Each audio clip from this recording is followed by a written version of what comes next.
Hey everybody, it's Neil and check out what I have here. I have some waterproofing membrane fabric, and you can see back here we are remodeling our bathroom, and that is our shower.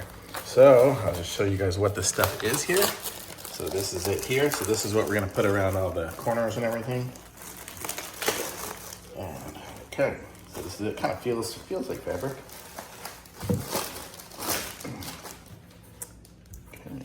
And it is taped closed.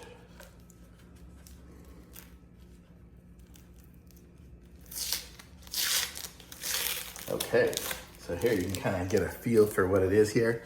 It's kind of like a fiberglassy, or I don't know what it is. It's like, you see all these fibers in here?